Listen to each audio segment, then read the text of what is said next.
बड़े कांड करने पड़ते हैं देश विदेश में, यूं कोई विश्वगुरु नहीं होता। जी हाँ, आज मैं आपके लिए एक नहीं, दो नहीं, तीन नहीं, बल्कि लगभग आधा दर्जन ऐसी खबरें निकाल कर लाया हूं जिन्हें सुनकर आपको अमृत काल के अमृत कांड का अद्भुत एहसास होने वाला है। ये सभी विश्वगुरु टाइप खबरें राजस्थान, दिल्ली, मुंबई से लेकर अलग अलग जगहों से संबंधित हैं, मगर सबके केंद्र में एक तय मानव है, माफ करिएगा महामानव है। आप सोच रहे होंगे कि कौन है वो महामानव? अरे वही मिस्टर नॉन बायोलॉजिकल, हमारे 75 वर्षीय बुजुर्ग प्रधानमंत्री। इनकी सत्ता में इनके परम मित्र का मन इतना बढ़ गया है कि खुद तो गलती करते हैं और उस गलती की भरपाई भी सरकार से करवाते हैं, और सरकार डर के मारे कांपने लगती है। जी हाँ, सरकार डर के मारे हमारा आपका पैसा उठा के सेठ के प्रताड़ना को देखकर दे देती है। एक तरह से एक्सटॉर्शन समझ लीजिए। दूसरी तरफ सेठों का लाखों करोड़ रुपया राइट ऑफ यानी बट्टे खाते में करने का मामला आया है, खुद सरकार ने बताया है। उधर टाटा ग्रुप का नाम तो आपने सुना ही होगा, देश का नमक वाला। लेकिन देश का नमक के नाम पर प्रचार करने वाले लोग देश को कैसे चूना लगा रहे हैं, और वो भी भाजपा के सहयोग से, ये नमूना जरूर देखिएगा। कहा जाता है कि हराम के पैसे से अय्याशी करने में और उसे उड़ाने में बड़ा मजा आता है। कुछ ऐसा ही काम देश की राजधानी में AQI से टेम्परेचर नापने वाली मुख्यमंत्री कर रही हैं। अरे सबसे तगड़ी खबरिया तो भूलिए गए भाई। 4 एकड़ जमीन यानी लगभग 1,75,000 स्क्वायर फीट जमीन मात्र 10,000 के सालाना किराए में, यानी महीने का 848 रुपया, 850 नहीं है। हुजूर के डबल इंजन ने गजब का स्कीम निकाला है। बिल्कुल सही सुन रहे हैं आप, कान मत कुकुआइए, कान में कोई गड़बड़ी नहीं है। मात्र 10,000 रुपया सालाना देकर 4 एकड़ जमीन मिल रही है, वो भी मुंबई में, लगभग 6 बीघा। इन सभी खबरों को एकदम आसान भाषा में, पांचों खबरों को एकदम आसान भाषा में बेहद कम शब्दों के साथ कायदे से समझाऊंगा। कान और ध्यान हमारे साथ जोड़ लीजिए। और हाँ, जिन्हें रील देखने की आदत लग गई है ना, सोचते हैं कि 2 मिनट में पूरी बात बता दें, तो भैया लोग अब वहीं निकल जाएं। पहले तो हम खुद ही 1000 शब्द को समेटकर 100 शब्द में परोसने की कोशिश करते हैं, उसमें भी 2-4 लोग आ जाते हैं कि भैया छोटा कर दो। सवाल यह है कि जहां खबरों की रेल है वहां रील से कैसे काम चलेगा जी। आगे बढ़ने से पहले आप सभी से एक छोटी सी अपील है, पहली बार है तो चैनल को सब्सक्राइब करके घंटी बजा दीजिए टन से। हर एक वीडियो को लाइक और शेयर करना आपकी जिम्मेदारी है, इसे निभाया करिए। इसके अलावा आपको मालूम है कि हम किसी धन्ना सेठ या राजनीतिक दल के दम पर नहीं चलते, और चलते तो ये सारी खबरें लेकर नहीं आ पाते, बल्कि इसको छुपाते। हमारा काम पसंद आता हो तो इस QR कोड या फिर मोबाइल नंबर का प्रयोग करते हुए जो भी हो सके आर्थिक सहयोग भेजने का प्रयास जरूर करें, ताकि आपकी आवाज बुलंद होती रहे।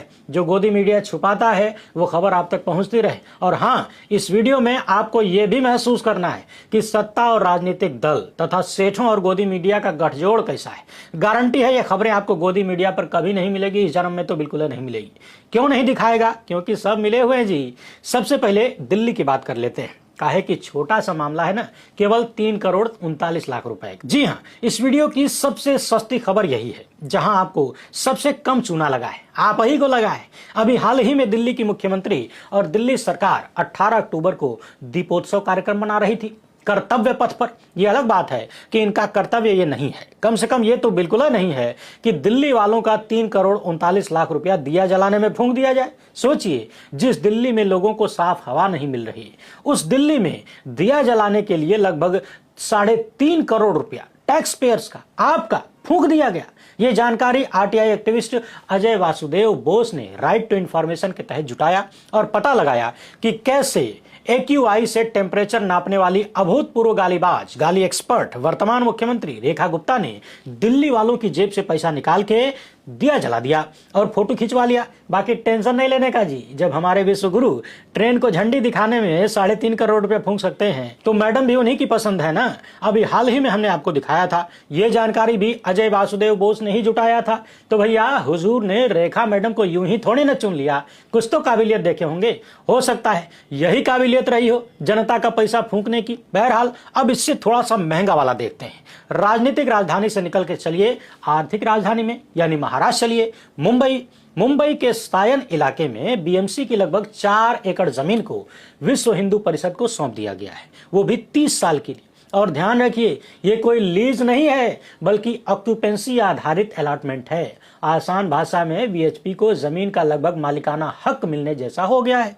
मुझे मालूम है, शुरुआत में जब मैंने कहा कि मात्र 10,000 की सालाना किराए में 4 एकड़ जमीन मिल रही है तो आपके मुंह में भी पानी आ गया होगा।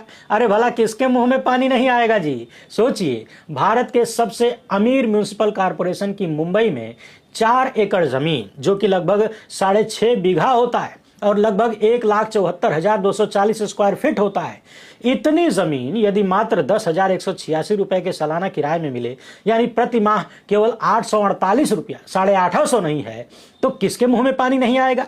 विश्व हिंदू परिषद को एक मुश्त प्रीमियम 9,72,000 देना होगा। बाकी 850 यानी 848 रुपए महीने के किराए में 4 एकड़ जमीन, जो कि अब तक पब्लिक की थी यानी बीएमसी की थी, वो विश्व हिंदू परिषद को दे दिया गया है। और ये कोई सामान्य लीज नहीं है बल्कि स्वामित्व मिलने जैसा है, मालिक बना दिया गया है। ये जमीन केवल मेडिकली या शैक्षणिक गतिविधियों जैसे अस्पताल, स्कूल, कॉलेज के लिए आरक्षित है।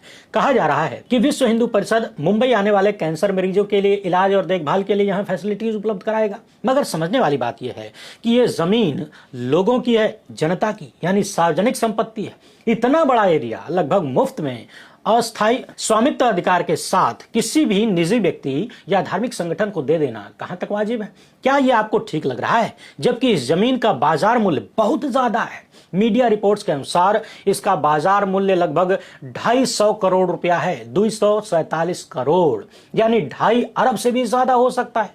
अब आप सोचिए कि 2.5 अरब से भी ज्यादा की संपत्ति यदि किसी को मात्र 9,72,000 में और 848 रुपया प्रति माह में मिल जाए तो फिर क्या चाहिए? यहां भी झोल है। सवाल यह है कि अगर किसी संगठन को मरीजों के लिए सुविधा बनानी है तो वो अपने दम पर बनाए, अपनी कमाई से सेवा करे। सत्ता का गलत प्रयोग करते हुए जनता की संपत्ति पर अधिकार के कौन सी सेवा की जाती है?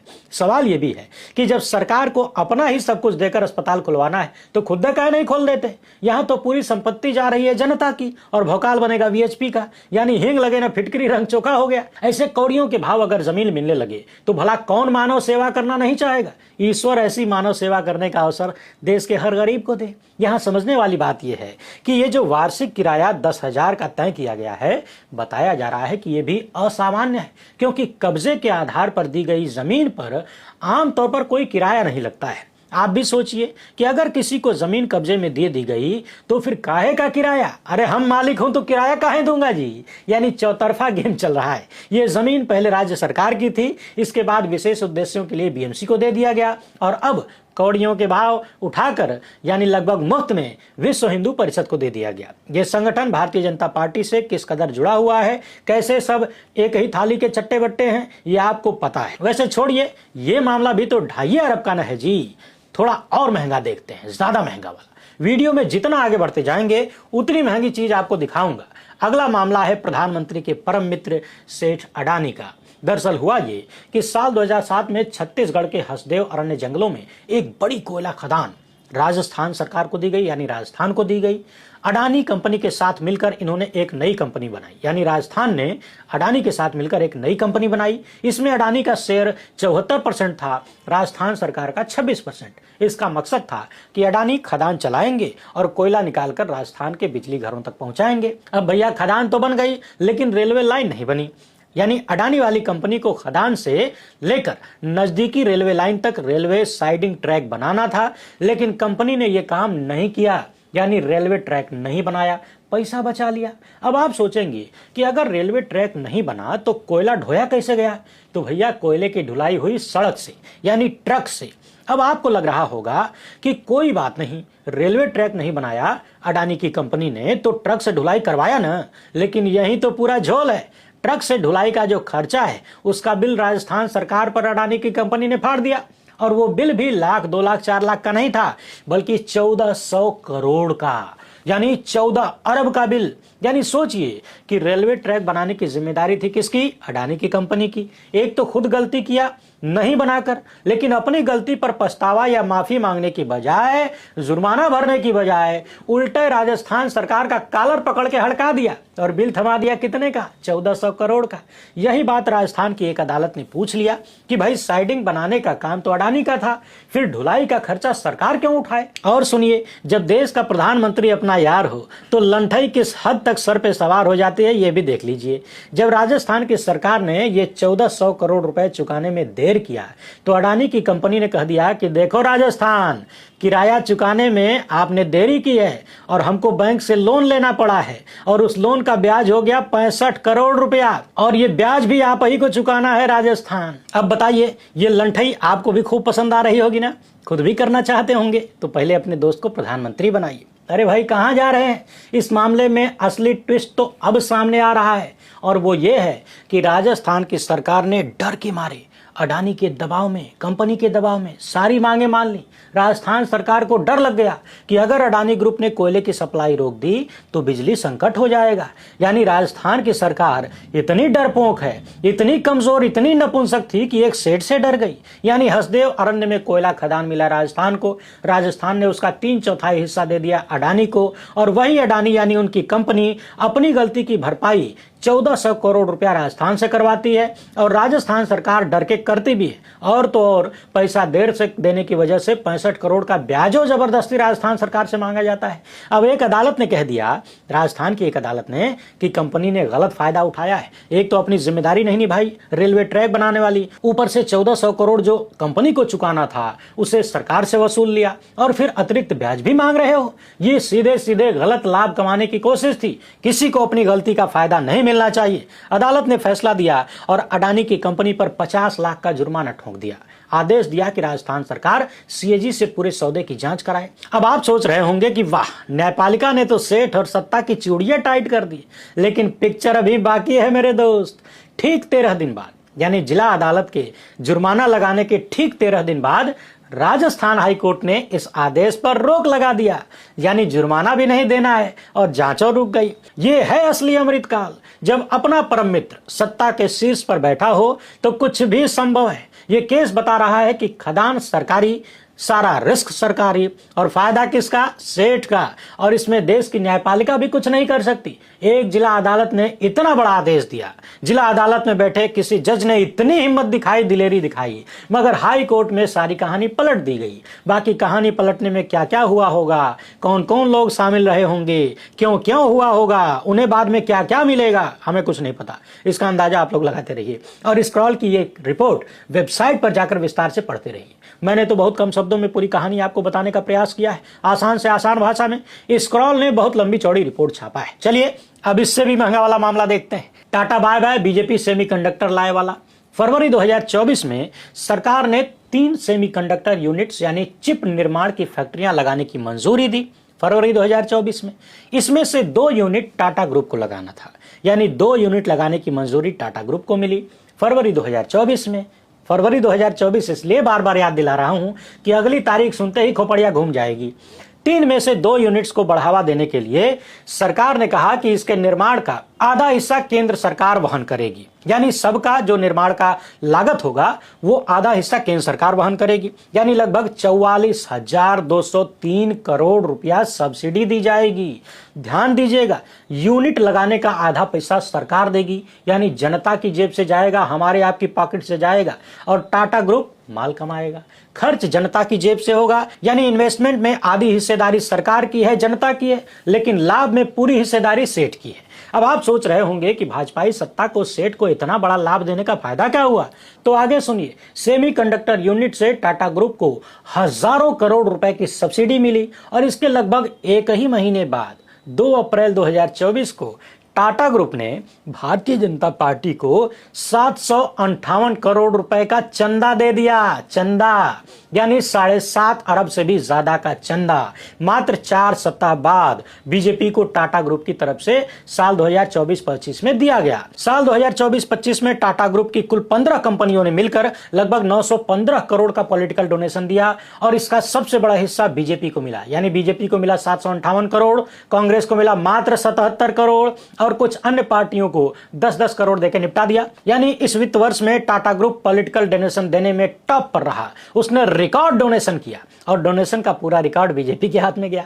क्या आपको नहीं लग रहा कि फरवरी में केंद्र सरकार की तरफ से, भाजपा की सरकार की तरफ से टाटा ग्रुप को 44,203 करोड़ की सब्सिडी वाला प्रोजेक्ट मिला, यानी जिन जिन को भी मिला, और उसके 4 सप्ताह बाद ही बीजेपी को 758 करोड़ का चंदा उसी टाटा ग्रुप की तरफ से मिलता है। तो ये चंदे के बदले धंधे का गेम हो सकता है कि नहीं? क्विड प्रो क्यों?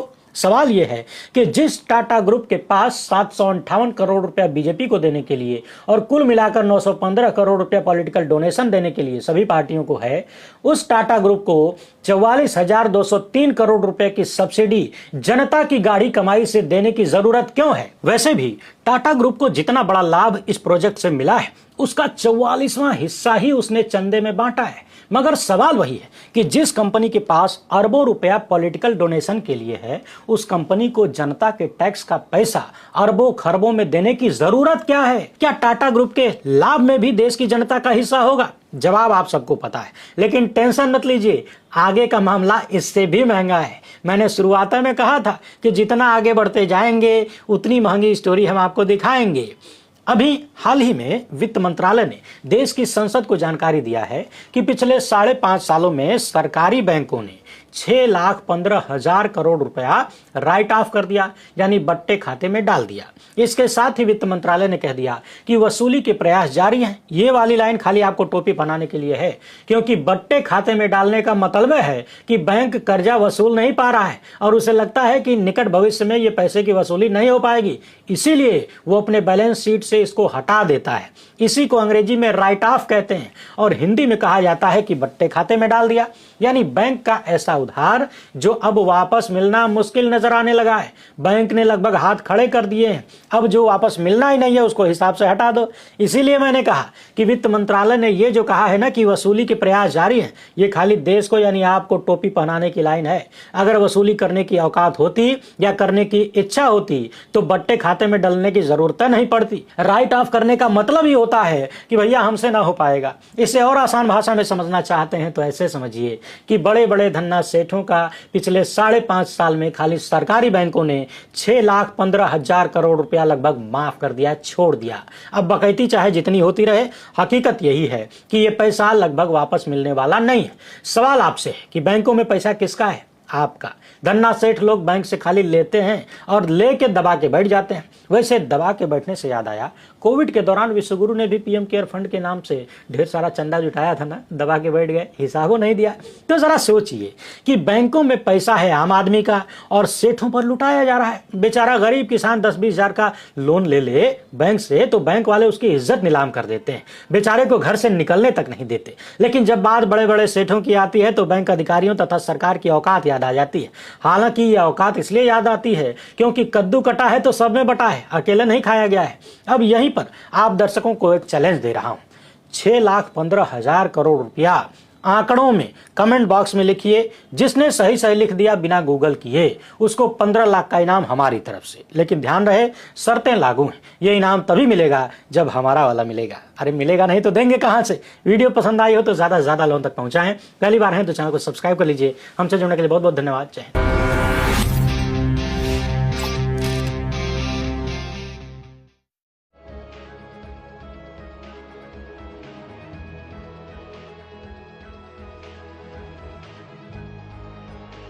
ಈ ವಿಡಿಯೋ ಶೇರ್ ಮಾಡಿ, ಲೈಕ್ ಮಾಡಿ, ಸಬ್ಸ್ಕ್ರೈಬ್ ಮಾಡಿ.